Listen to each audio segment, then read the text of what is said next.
موضوعات ہیں جس سے سماعت نہ آشنا ہے. پورا سال ایسے موضوعات کو کم پڑھا جاتا ہے. اس بادشاہ کا ذکر جو لہجے میں، کردار میں، گفتار میں ہو بہو ولی ہے. طلا گنگ کے قدیمی عزادار بیٹھے ہیں، اگر کوئی بندہ کہے کہ ایک سطر میں اس امام کی عظمت پیش کی جائے، لمبی تقریر نہ ہو، ایک ہی جملہ پڑھا جائے اور اس بادشاہ کی عزت ایک جملے میں بیان کی جائے، تو بابا حبیب شاہ جی سے لے کے آخری بیٹھے عزادار تک میں دہلیز بادشاہ پہ سجدے کے لیے پہلی سطر پڑھنے لگا ہوں. اس بادشاہ کی کتنی عزت ہوگی جس کا پوتا پردے میں بیٹھ کے کائنات کا نظام چلا رہا ہے.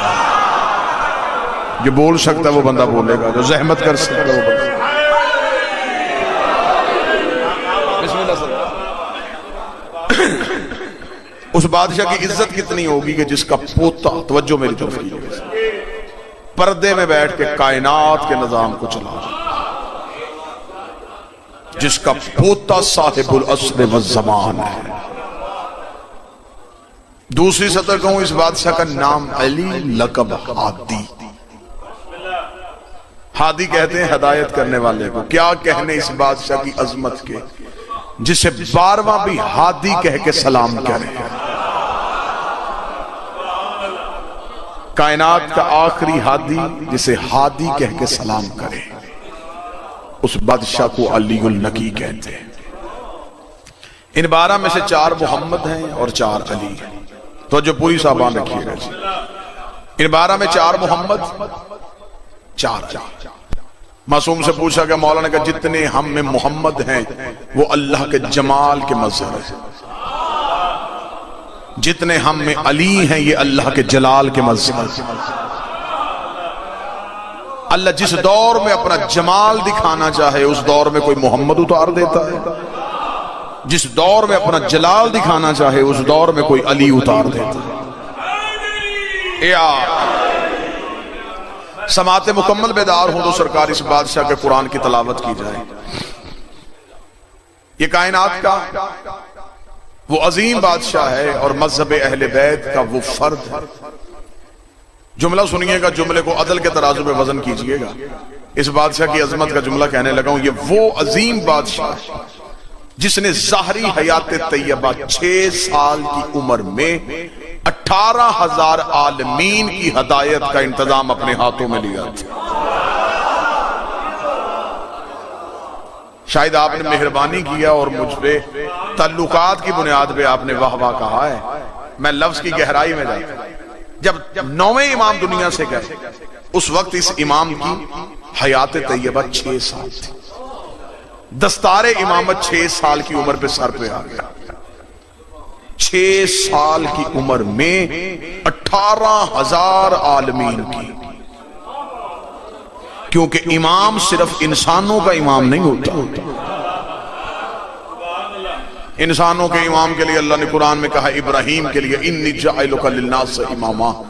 ابراہیم ہم نے تمہیں امام بنایا لیکن صرف انسانوں کا.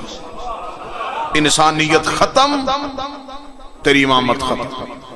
عیسیٰ اللہ کا نبی ہے، اس کے پاس ایک معجزہ ہے. طلا گنگ والو ید بیضا، اندھے کو آنکھیں دیتا تھا، کوڑی کو شفا دیتا تھا.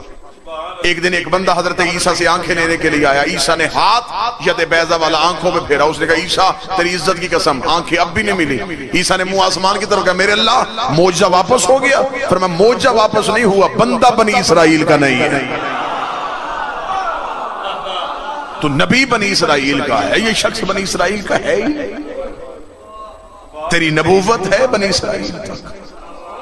اللہ نے ہر نبی کی حد معین کی ہے. علم دوست چہرے تشریف فرمایا میں بات کہنے میں حق بجانا. جتنے انبیاء خدا دنیا میں اتارتا رہا وہ اسرائیل کو روح دیتے رہے. ملک الموت ان سے روح لیتا رہا. حتیٰ کہ کتابوں نے لکھا نہیں جناب سلیمان اللہ کا کتنا بڑا بادشاہ نبی تھا، ملک الموت نے بیٹھنے کی مہلت بھی نہیں دی. اتنا بڑا بادشاہ نبی، ہوا تابع، پرندے تابع، جنات تابع، کائنات پہ پوری حکمرانی اس بادشاہ نبی کی. یوں بغل میں عصا ہے اور سلیمان کا. ملک الموت نے آگے کہا اللہ کا نبی روح لینے آئے. تفاسیر کہتی ہے سلیمان نبی نے کہا اتنی مہلت دے میں بیٹھ سکوں. اس نے کہا میری مجبوری ہے، جس نے بھیجا ہے اس نے مہلت نہیں بتائی. اپنی مرضی اس کی مشیت میں شامل نہیں کر سکتا. اپنی مرضی شامل کروں گا وہ عہدے سے نکال گا. اس نے کہا روح لا، یہ نہیں بتایا کہ بیٹھے تو لانا، جیسے تو کھڑا ہے یہیں پہ روح. تفاسیر کہتے ہیں سلیمان نبی نے کہا اتنی مہلت دے کہ میں پیچھے ہٹ کے دیوار سے ٹیک لگا لوں. اس نے ٹیک لگانے کی مہلت نہیں دی، وہیں سے روح قبض کی چلا گیا. جناب سلیمان کی بغل میں عصا تھا. عصا کو نیچے سے دیمک نے چاٹا، عصا بغل سے گرا، نبی اللہ کا منہ کے بل زمین پہ آیا. تب امت کو پتا چلا کہ نبی دنیا سے چلا گیا، کیونکہ نبیوں کے جسموں سے بدبو نہیں آتی. نبی کی موت عام انسان کی موت کی طرح نہیں ہوتی. لوگوں نے سمجھا، امت نے سمجھا کہ اللہ کا نبی ہے، بادشاہ کھڑا ہے، عصا گرا، نبی منہ کے بل گرا. لوگوں کو پتا چلا کہ سلیمان تو دنیا سے چلا گیا. صرف بات سمجھانے کا مقصد کہ اسرائیل نے نہ بیٹھنے دیا نہ ٹیک لگانے دی. یہاں سے لے کے آخر تک حق بنتا ہو تو پھر تائید کیجئے گا. زمانہ ہم سے کہتا ہے کہ تم علی کے فضائل حد سے زیادہ بڑھا دیتے ہو. کہاں جا کے زمانے کو علی کے فضائل سنائے. سلیمان اللہ کا نبی ہے، بادشاہت والا نبی ہے. اسرائیل نے بیٹھنے کی مہلت بھی نہیں دی. لیکن ایک علی کا سلمان بھی ہے، وہ نبی نہیں ہے، وہ علی کا نوکر ہے. ملک الموت نے آ کے مدائن میں کہا سلمان میں تیری روح لینے آیا ہوں. سلمان نے کہا باہر انتظار کر، تب تک جاؤں گا نہیں جب تک وہ آئے گا نہیں.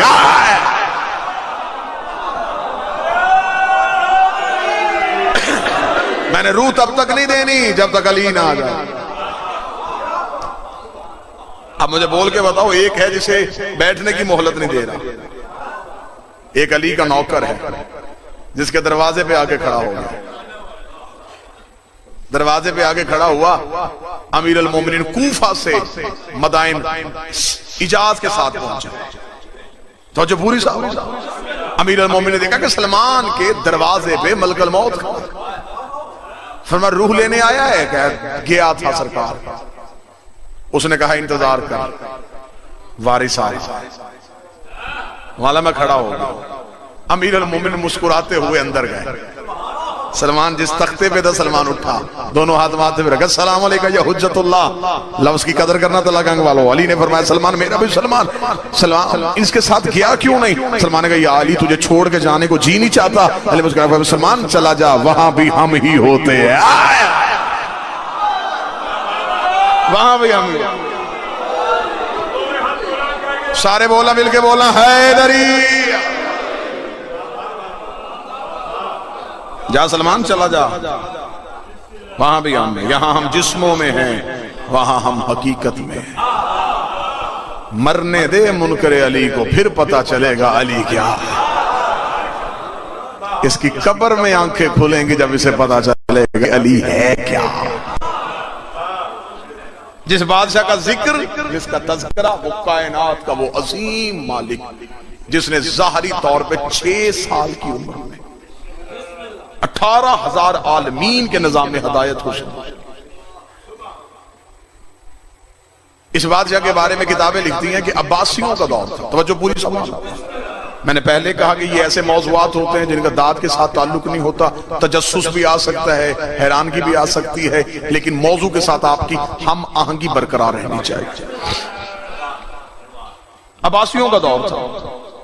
اب ذہن میں رہے کہ 9ویں امام دنیا سے جا چکے، 10ویں بادشاہ جس کا آج دن ہے، ان کی عمر بابا جی صرف 6 سال. عباسی بادشاہ نے سوچا کہ اس امام کو بچپن سے حکومت اپنی سرپرستی میں لے لے، تاکہ جب یہ بڑا ہو تو یہ امامت کا اعلان نہ کر سکے.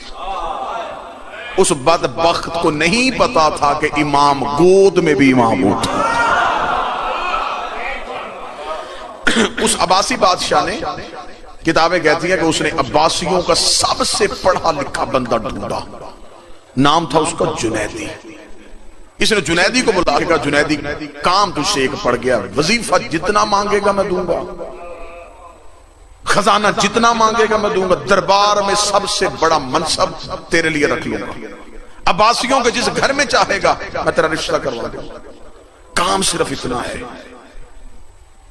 نویں امام دنیا سے چلے گئے, اس کا بیٹا ہے 6 سال کا.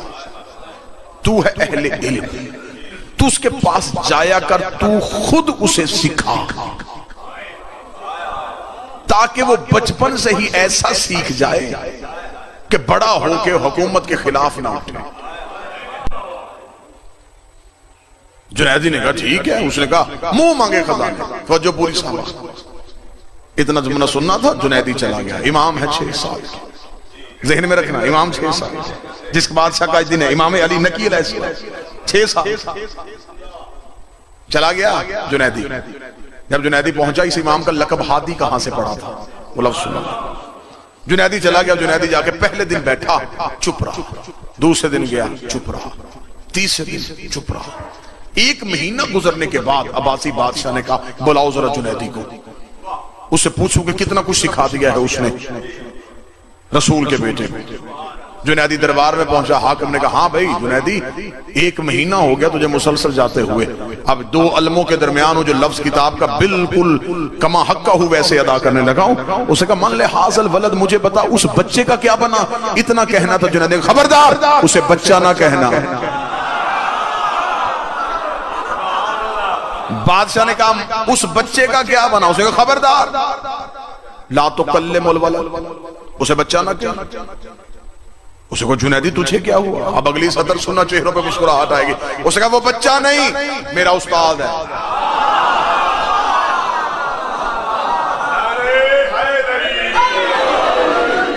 ہمیشہ علم دوست کو عالم کی قدر ہوتی ہے. اہل علم کو ہمیشہ عالم کی قدر ہوتی ہے. اسے کہا میں اہل علم ہوں, مجھے پتا ہے اس کی عزت کیا ہے. وہ استاد ہے میرا, میں بالکل خاندان کا لحاظ نہیں کروں گا. ایک لفظ بھی اس کے خلاف بولا میں سر تن سے جدا کر دوں. اس نے کہا جنیدی تجھے ہو کیا گیا ہے, میں نے تجھے بھیجا تھا کہ پڑھا, تیرے ساتھ کیا معاملہ ہوا. اس نے کہا سچ سننا چاہتا سن. میں پہلے دن کہا میں چپ بیٹھا رہا, میں دوسرے دن گیا میں چپ بیٹھا رہا, تیسرے دن کی شام ہونے والی تھی. اس نے اٹھ کے مجھے 6 سال کے بچے نے کہا جنیدی تو بتائے گا یا میں تجھے بتاؤں تو کیوں آ رہا ہے. اس نے کہا 1 مہینہ ہو گیا ہے, میں علم کی بات شروع کرتا ہوں وہ انتہا بتا دیتا ہے, میں علم کی بات شروع کرتا ہوں وہ انتہا بتا دیتا ہے, میں جس علم کی گرہ کھولتا ہوں وہ میرے سامنے نتیجہ رکھ دیتا ہے. ایک دن میں نے اس کے قدموں پہ ہاتھ رکھے کہا شہزادے مجھے اتنا بتا تو کہاں سے پڑھ کے آیا ہے. اس نے کہا جنیدی تجھے نہیں پتا, ہم سیکھنے نہیں آئے سکھانے آئے.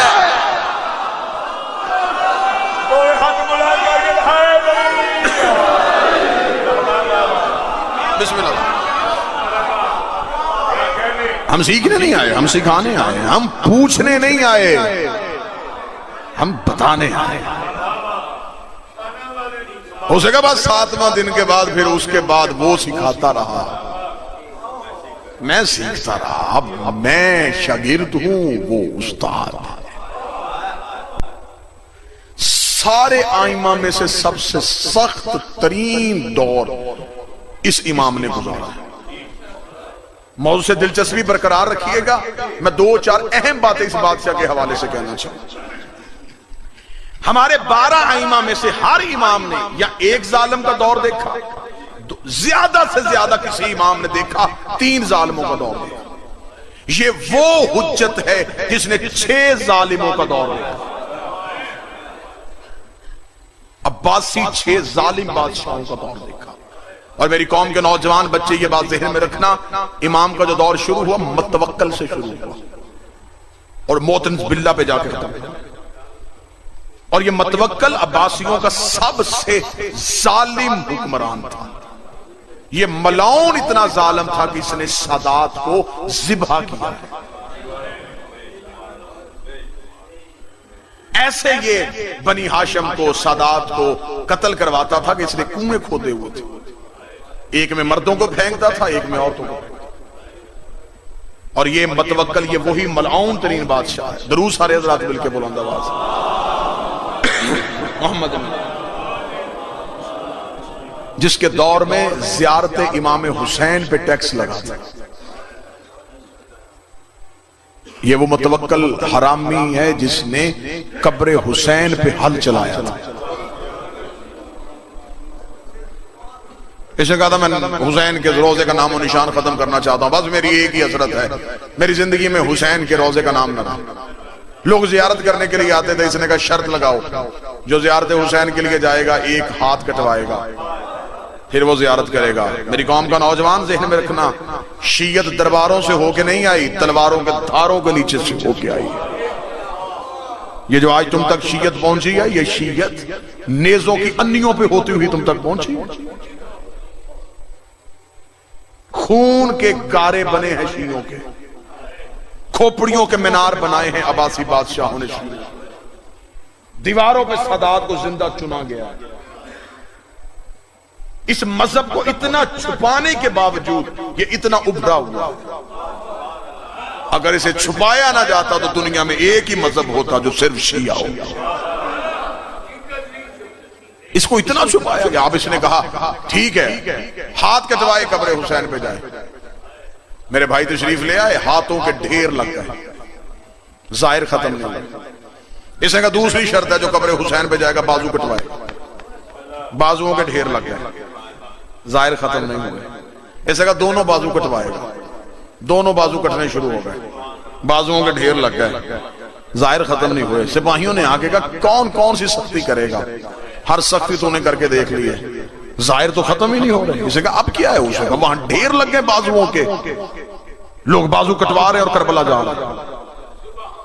اس نے کہا کیا چاہتے ہیں یہ لوگ، کیوں چاہتے ہیں یہ اس قبر پہ؟ اس نے کہا نہیں، تم سپاہی مجھے غلط اطلاع دے رہے ہو، ایسا بھی کبھی ہو سکتا ہے، میں خود آؤں گا. اس نے کہا آگے معائنہ کر. اس نے کہا پھر ٹھیک ہے، میرے آنے سے پہلے قانون بنا دو، جو قافلہ آئے گا قبر حسین کی زیارت کے لیے ایک بندہ قتل کروائے گا،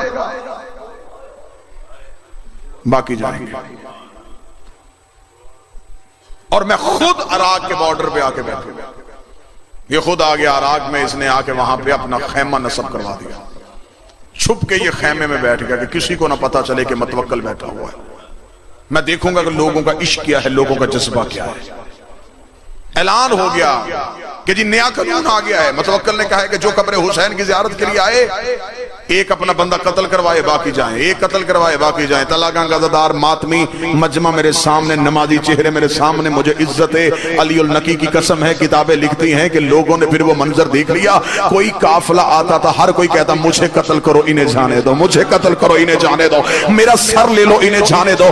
آخر متوکل سے صبر نہ ہوا، اس نے اپنے خیمے کا پردہ اٹھایا، سامنے آ کے لگا حد ہو گئی ہے، گردنیں کٹوا رہے ہو، انہیں کیوں بھیج رہے ہو؟ انہوں نے کہا شرم نہیں آتی؟